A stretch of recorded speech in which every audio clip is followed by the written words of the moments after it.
one verse of the scripture, but very powerful. He said, I therefore, the prisoner of the Lord, beseech you that you walk worthy of the vocation wherewith you are called.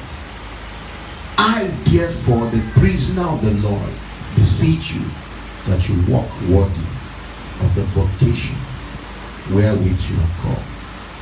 I'm reading another translation, New Living Translation. Say, therefore, I, a prisoner for serving the Lord, beg you. He said, I beg you to lead a life worthy of your calling. For you have been called by God. Look at the emphasis. Say, I therefore, the prisoner of the Lord, I beg you. I beg you. I plead with you. I appeal to your conscience. Please live according to the calling which God has called you. Live worthy of it. He said, because God has called you. Just in case if you don't say, God has called you.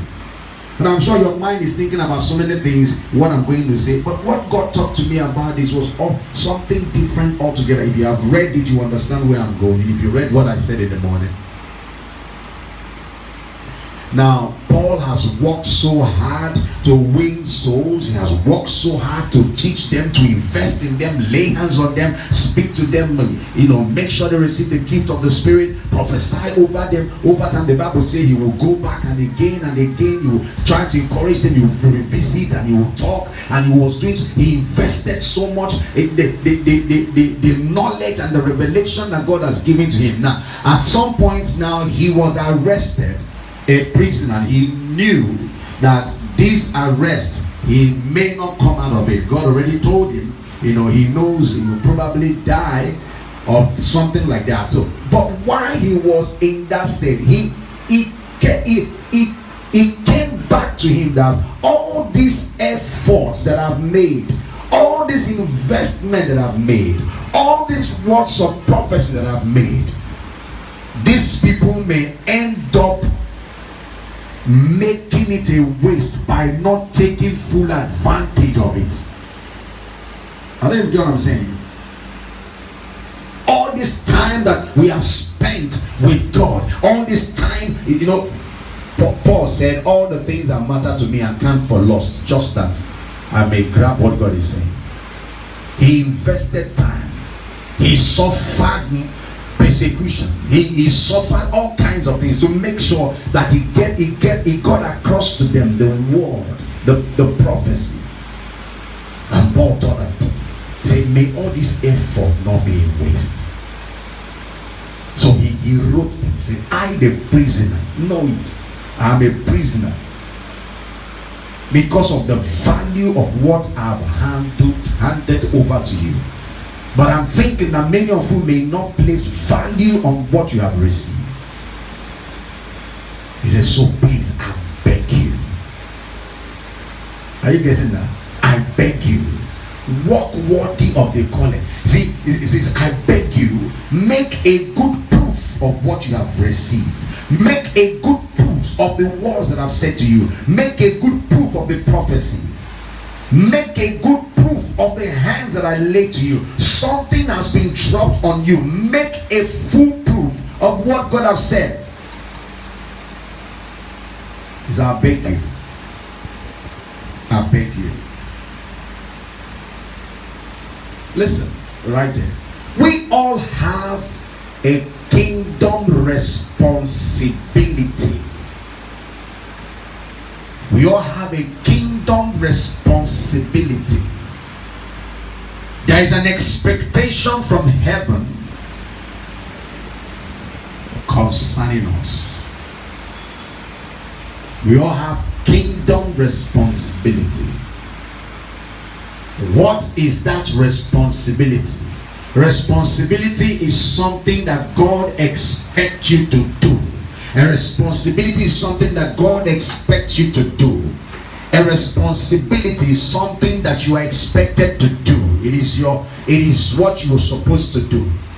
You see, we all have a kingdom responsibility, something that the kingdom expects us to do. And what is that?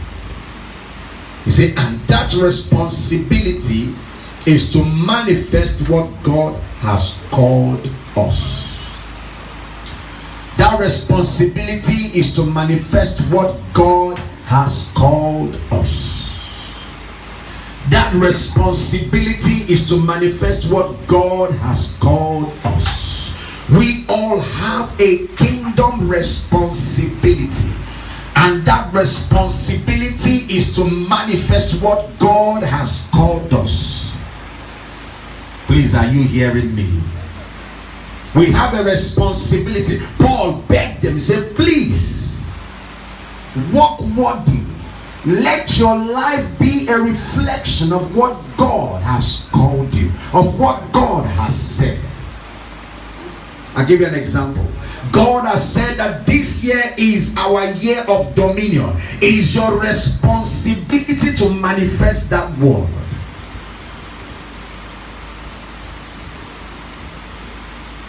I'm not sure you are getting me. I'm not sure you're getting me, but don't worry. God says you are a success. It is your responsibility to make sure that that word becomes a reflection of your life. What does it mean? It's a responsibility to make sure that you succeed, whatever it takes.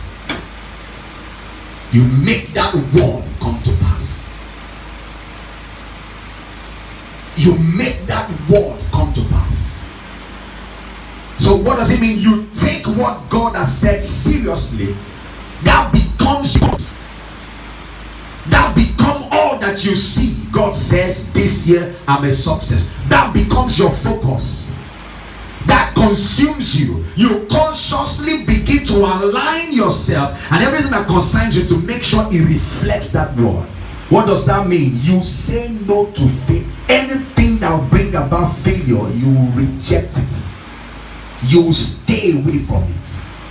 You will avoid it by all means. Why? Because there is a word of prophecy. I don't know if you're getting what I'm saying. There's a word of prophecy concerning your life. If you find yourself in a circumstance or situation that looks like a failure, you say, no, I refuse it, I reject it. This is not God's word concerning my life. That's why they call Paul fighting the good fight of faith. There's a fight you need to fight. There's a fight you need to fight to bring God's word to pass in your life. It is not enough for God to say it. God has said so many things concerning so many people, but it never came to pass. Not because God didn't mean it, not because God is a liar, not because God's word is not powerful, but because the individual the word was spoken refused to partner with God to bring it to pass. I told you day before yesterday, God never does a thing here except in partnership with a man. So when you go about blaming God that God is the one, no, you blame yourself. You are. What are you supposed to do with words of prophecy? When you receive them, you run with it. It becomes your pattern. It becomes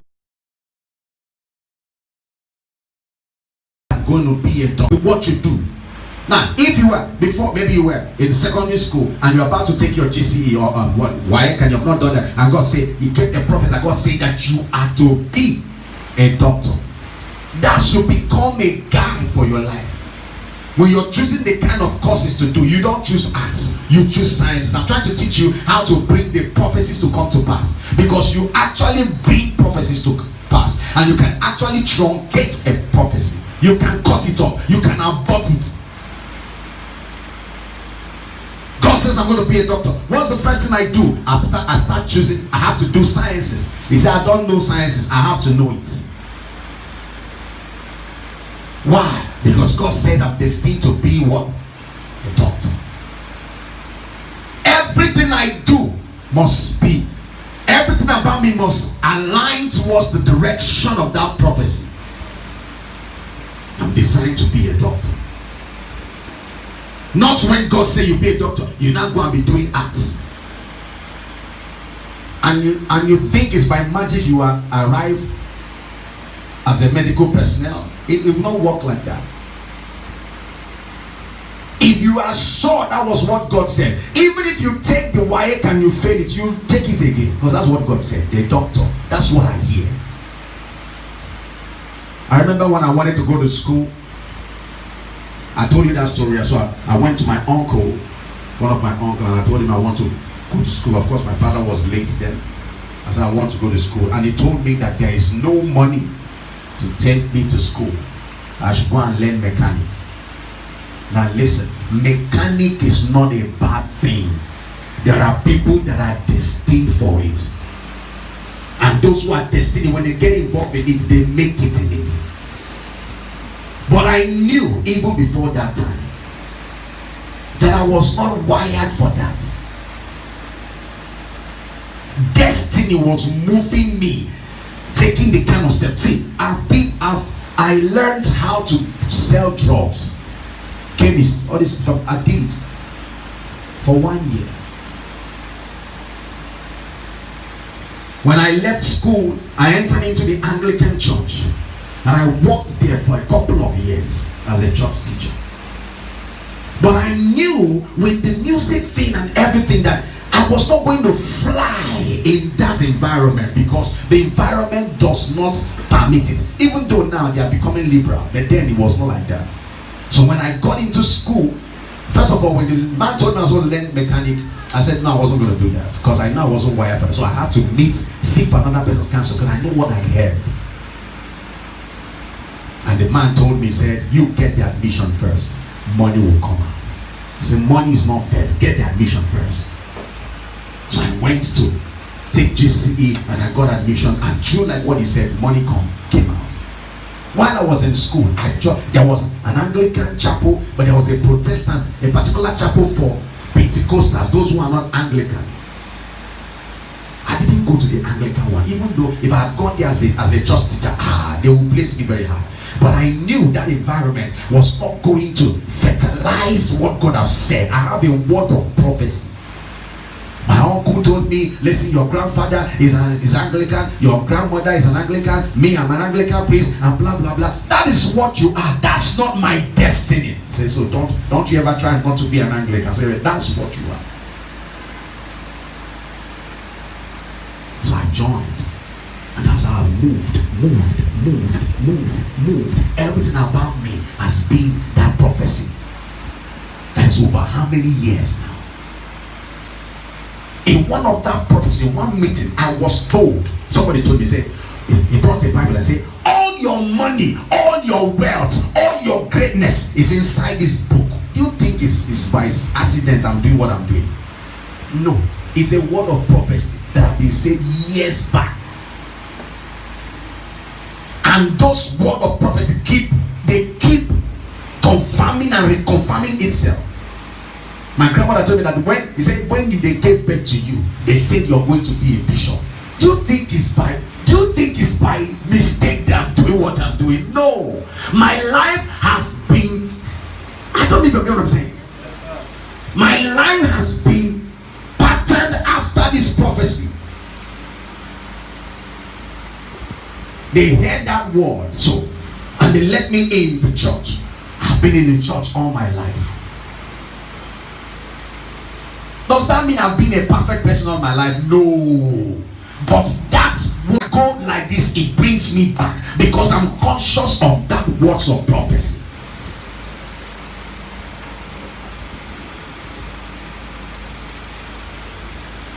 When others are jumping around doing courses in school, I can't be there, because I have a word of prophecy. Not because I cannot be influenced. No, there is a word over my head.